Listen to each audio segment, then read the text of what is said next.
বাহ, আমাৰ ল'ৰা ডাঙৰ হ'ল, যুদ্ধ লগা কাহিনীহে শুনে। ৰবা, তোমালোকক এটা আমাৰ দেশৰে সাংঘাতিক ধৰণৰ যুদ্ধৰ কাহিনী কম।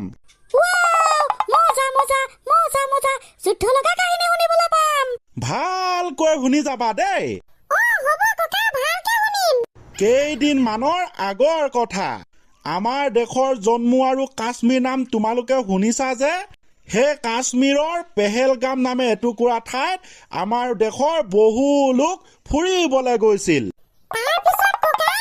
তাৰ পিছত পাকিস্তানৰ কিছুমান সন্ত্ৰাসবাদীয়ে আহি আমাৰ দেশৰ বহু মানুহক গুলিয়াই মাৰি পেলালে। সেইবোৰ বহুত কথা, ধৰ্মৰ কথা, কাশ্মীৰ ঠাই টুকুৰাক লৈ কথা, মুঠতে বহু কাৰণত পাকিস্তানৰ সন্ত্ৰাসবাদী আহি আমাৰ ভাৰতীয় লোকক মাৰি পেলালে।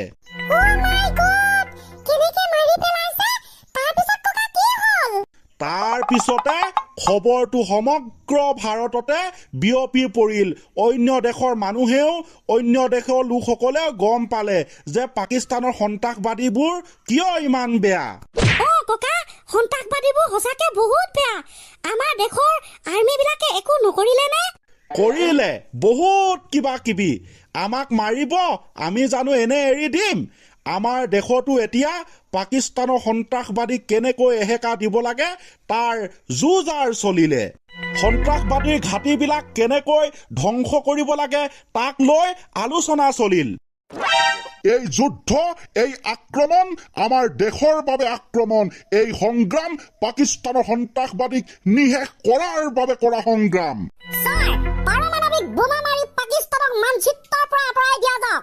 Yes, sir. আমি আৰু কিমান সহ্য কৰিম?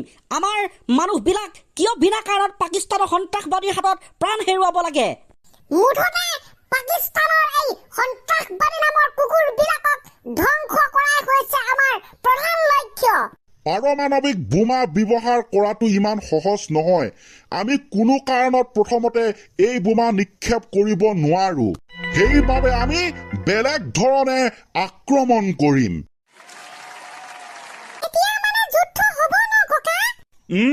এতিয়া যুদ্ধ হ'ব।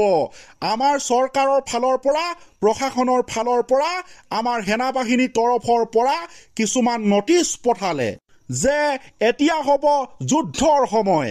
যদি দেশত কেনেবাকৈ চাইৰেন বাজে তেন্তে আমাৰ জনসাধাৰণে সতৰ্ক হ'ব লাগিব। চাইৰেন, মই তোমালোকক সহজকে বুজাই দিছো। চাইৰেন হৈছে এটা শব্দ, যি শব্দ নেকি কেৱল যুদ্ধৰ সময়তহে ব্যৱহাৰ কৰা হয়।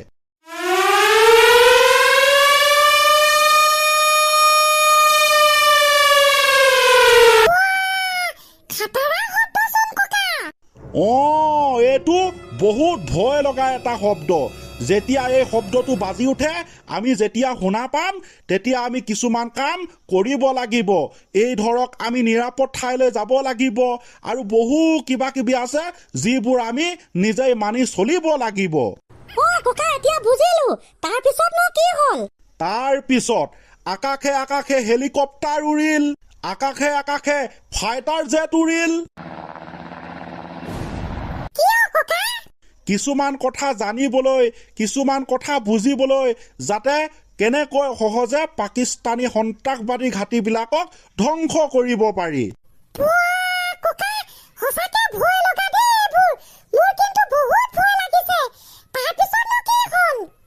তাৰ পিছত 6 মে দিনাখনৰ, অৰ্থাৎ যোৱাকালি ৰাতিৰ কথা।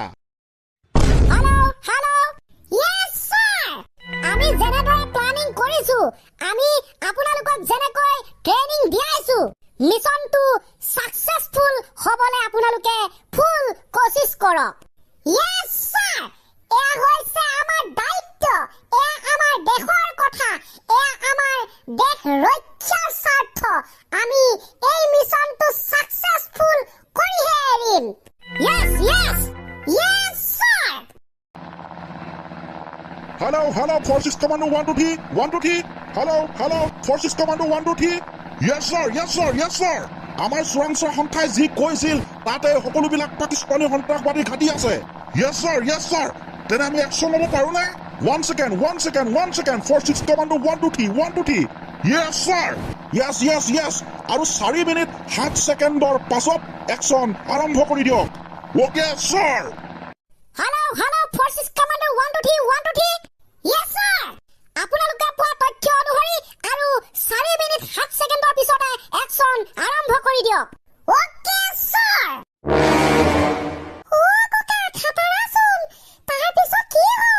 তাৰ পিছত 4 মিনিট 7 ছেকেণ্ড পাৰ হ'ল এতিয়া আমাৰ ভাৰতৰ ফাইটাৰ জেটবিলাকে সিহঁতৰ ওপৰত আক্ৰমণ কৰি দিলে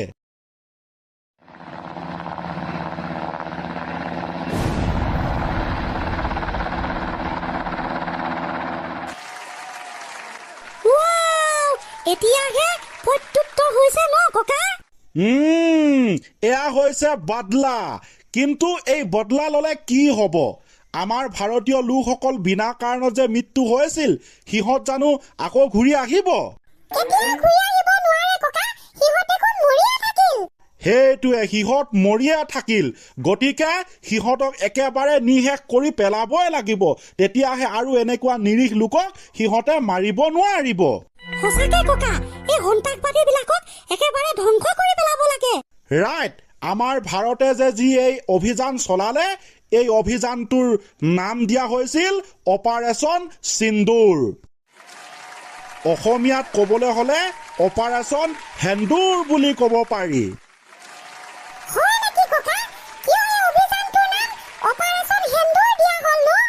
গুড কুৱেশ্যন ইয়াৰো এটা কাৰণ আছে সেইদিনাখন যে পেহেলগামত মাৰি পেলাইছিলে গুলীয়াই কেনে আমাৰ মানুহবিলাকক সন্ত্ৰাসবাদীয়ে তাত নৱবিবাহিত এগৰাকী মহিলা আছিল হাজবেণ্ড ৱাইফে তাত ফুৰিবলৈ গৈছিল আৰু সেই হাজবেণ্ডজনক পত্নীৰ সন্মুখতে মাৰি পেলাইছিল সিহঁতৰ বিবাহ হোৱা 4-5 দিনৰ পাছতে যে সন্ত্ৰাসবাদীয়ে সেই হাজবেণ্ডজনক মাৰি পেলালে তাৰ পিছতো অকলশৰীয়া হৈ পৰিল তেখেত হাজবেণ্ড মৃত্যু হোৱাৰ বাবে মহিলাগৰাকীয়ে সেন্দুৰ কেনেকৈ ল'ব নহয় জানো সেইবাবে সেই সেন্দুৰৰ প্ৰত্যুত্তৰ দিবৰ বাবে এইটো অভিযানৰ নাম দিয়া হ'ল দ্য অপাৰেশ্যন সিন্দুৰ ঠিক একেদৰে বহু হাজবেণ্ডক মাৰি পেলোৱাৰ পাছত বহু মহিলাৰ তাৰ মানে পত্নী সেন্দুৰ সেই সন্ত্ৰাসবাদীসকলে যিহেতু কাঢ়ি নিলে সেইবাবে এই আক্ৰমণ হ'ল দ্য অপাৰেশ্যন সিন্দুৰ